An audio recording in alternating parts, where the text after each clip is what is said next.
Guys, and welcome to today's edition of the London Session Open. Today is July 16, 2020, and my name is Alejandro Zambrano, and Chief Market Strategist with ATFX UK. So, it's been some good couple of days, some good momentum, good breakouts since we spoke last week, and I hope you were able to profit on some of these moves. And what we're going to do now, we're going to do follow-up on those analysis and see what can happen next. So over the next 10 minutes, we're going to try to cover major currencies, major commodities, and major indices. And as well, if we have time, we're going to cover some cryptos as well. If you have questions, just put them in the chat box, and I'll try to do my best to try to reply to them. Okay, good. Let's begin. We're going to begin with the S&P 500, which is I found very interesting. So last week we pretty much trade on the beginning of the week, pretty much trading here, and I said that the market will probably people are probably going to be buying down here, and this is on the 13th, and the market slid right into where we wanted to be buyers, and then the market went quickly upwards. And obviously the reason for the market being so bullish is because we're moving closer and closer to having a vaccine. Which, of course, if you would give this to all the elderly and everybody with underlying issues, would alleviate a lot of our problems, and we could quicker go and reopen our economies. So that's keeping the market bullish. And if we look at this today, I mean, we went up to the first little spot from these levels we discussed. You're looking at a 2.41% return. And I think if we come down here, people are going to be buying again. You also have the Dow Jones, which I found really interesting. So the market here is triggered at inverse head and shoulders. You get yourself a head, left, and right shoulder. We moved upwards, moved downwards, moved up again, and it's now potentially challenging that. Now we coming to a halt here. I'm personally hoping that we can go a bit lower before heading higher. If we look at major commodity markets, this is the crude oil future, and the crude oil future, it's a bit of a mess. There's no question about that. But you can see how the market tried to take out 41.11, went a bit higher, and sort of got stopped here by the June 23rd high around 41.33. But overall, the trend is bullish. And if I remember correctly, we said look to buy down here, and we said look to buy here, and most of these went fine. I mean, we're upwards, so that's nothing bad with that. And now we're having an attempt to break out higher. And there's two ways we can deal with this. The safest is just to wait for a break to 41.3. If we take that out, that would leave all these areas behind, because I see two different things. I see a major triangle, which we already triggered, and then in the very short term, I see a small ascending triangle. So if I go to the 30-minute, let's go 1 hour actually. So on the 1 hour here, you can see how this is high, and then you have this little move here. So this little section here is an ascending triangle, and then you have the bigger one, which is a normal triangle. And I think there's different ways of playing this. Again, one can wait for the breakout to this high. One could also, if you wanted to, if you wanted to, one could buy maybe with a third of the risk or a quarter of the regular risk, and then try to wait for that breakout. If one would trade with a third of the normal risk, if one would be stopped out, it wouldn't be a biggie. And then if we go up here and take out this level and buy the rest here, what you're going to notice is that the actual position size that one would buy up here would pretty much be the same like this one here. So you have a nice average entry somewhere in the middle, which is better than just buying at the breakout. But what's the problem with this then? The problem is we might actually not go we might actually break out. We might just go down and then just trade below this level, and then we find the price at 39.28 or so. Gold. So gold has been quite nice to us as well. I don't remember exactly what I told you guys on Monday, because I do update all my charts, but the general idea has been the same as I had it for the last couple of days, and that is to be a buyer. If I remember correctly, we said look to buy here. and we did indeed go upwards. Now we didn't break much higher, and now the market is just resting. So what can we do here?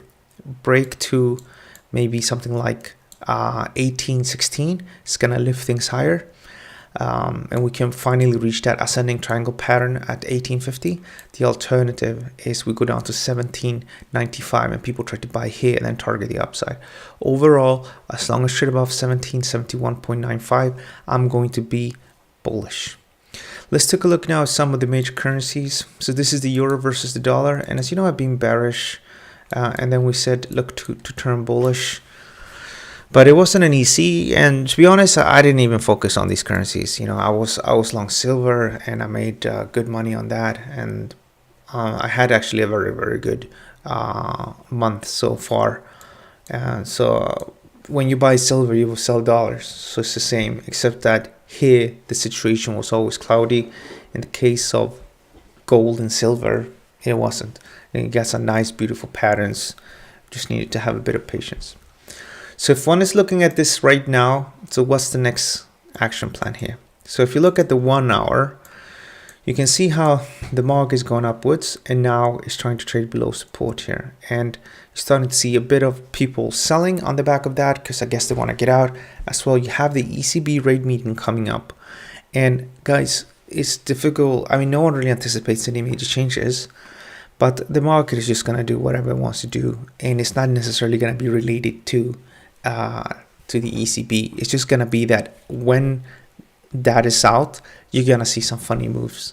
So what would I suggest? I suggest keep an eye on the rate meeting. Say if they say anything outrageous, then we need to be careful. Otherwise, if we slip down to 1347, from that level, or maybe 113, I think the market will try to bottom out and go upwards.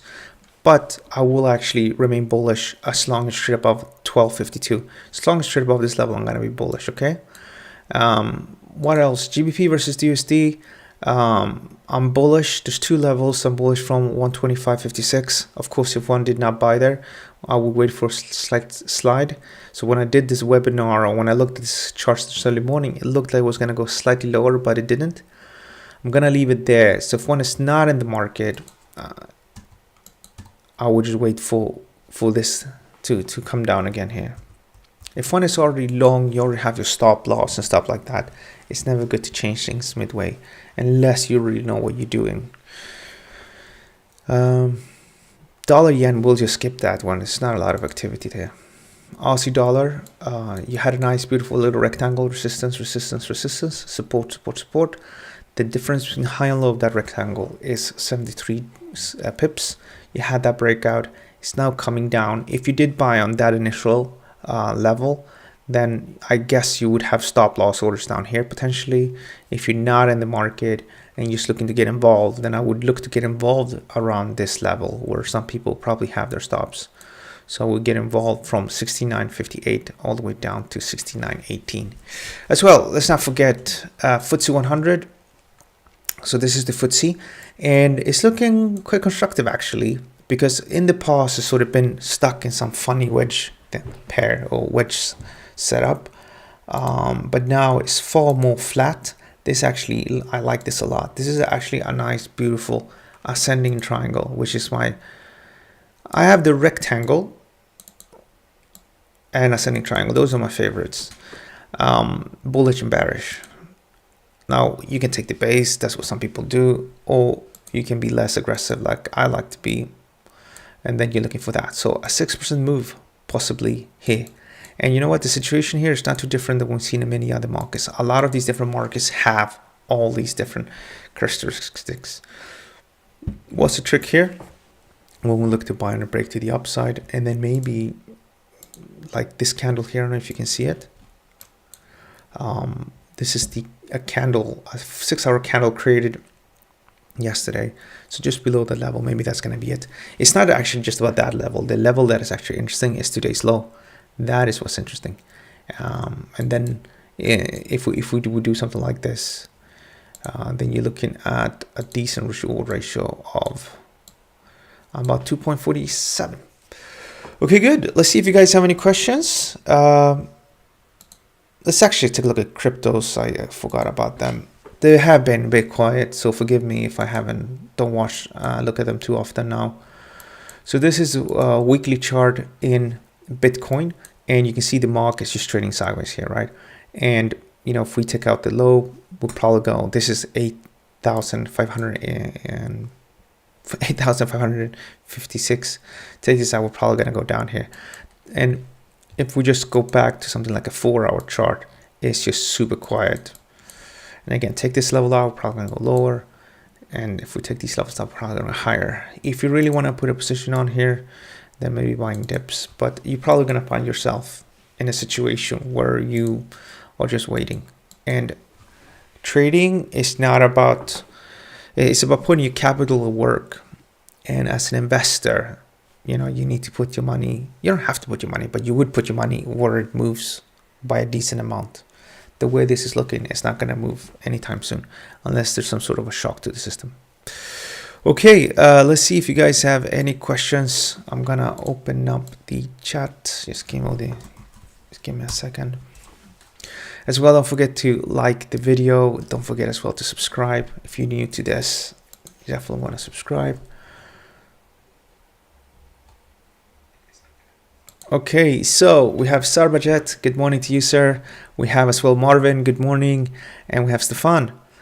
Do you think Tesla stock has finally topped? That's what Stefan is asking. Let's take a look at Tesla.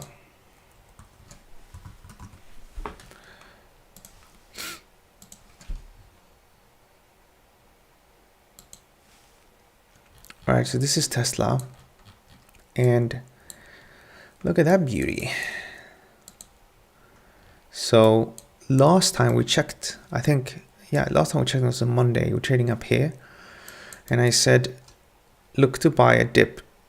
Look to buy at 1432.87. The low was 1431. So this is really high accuracy on this one. Obviously, definitely a bit of luck. But if you look to buy dips, because I think we actually were trading here. I don't remember exactly what happened, but obviously I haven't touched this chart since last time. But if you look for a pullback in a trend, you identify the right support level, you identify support and resistance, and you're not buying at the highs, you look to buy on dips, then you will usually get a good entry ultimately. And I usually just look for a 50% correction. But for this one, it went tumbling so much. So it made sense to look for a steeper pullback. Obviously, if you're long from that level, congrats. I think the way this is looking right now, if we look at this from a 1-hour chart, it's going to try to take out, it has already taken out these levels. So I think it's going to attack and maybe trade at 16.18. And then if people get super happy and bullish about it, and remember, all stock markets are right now bullish, they might attack 1,700. And that would be a terrific opportunity to book profits on this move. What's going to happen in the long run? I mean, even Elon Musk doesn't know, and even Elon Musk is surprised about the situation. But we have the earnings coming out, and it's probably good idea to be out by that time. This is speculative. It's highly speculative. You stick with the trend until the trend tells you that is game over. For now, it's definitely not game over. The trend will remain bullish above 1308. It's a bit like Bitcoin, right? Bitcoin back in 2017. Like, you would just try to trade and just go with the flow. I'm going to put it on a logarithmic chart now. You try to go with the flow for as long as possible. And then ultimately, you have a big shakeout. So the shakeouts also depends on the run up. So here, for example, the market gained with 245%. And then here, and this is a weekly chart, by the way, and then it slid. So when we had that slid, when we're down with 45% here, I actually bought it here in Christmas. And then it went up a bit. But then here on the 2 weeks later, on the 15th of January or so, when the market traded below this level, that told you that we stopped creating higher and higher lows. And I think on the daily, you even have more. So you see here it gone up, and then you see that low. It even traded below that one, but I still think I bought it here somewhere. And then it went up and down and up. But here, that was time. It was time to get out. And even here, you know, if you were buying dips, as long as you didn't buy at the high, which obviously the retail trader did, many of them, you wouldn't have any issues. But if you were always looking for a bit of a pullback, then it would be fine. And then as well, something people forget is that if you're trading with leverage, so you trade with leverage, like for example, the broker ATFX offers. So ATFX offers leverage. Then you don't have to be in the fastest moving markets. You can be in something that moves moderately fast, like gold, because you have the leverage. You could even move in something moderately fast, something like Aussie dollar if you wanted to. But obviously Aussie dollar probably is not moving too much. But indices right now makes a lot of sense. Gold and silver as well. Okay. Let me see here. So we don't have any more questions. So we're going to wrap things up. Please do like the video. It's super easy. Just click down here. That one. And don't forget to follow me on Twitter as well. There we go. Down here. Coolio. All right, guys. Have a great day. And I'll see you guys soon. Thank you. And bye-bye.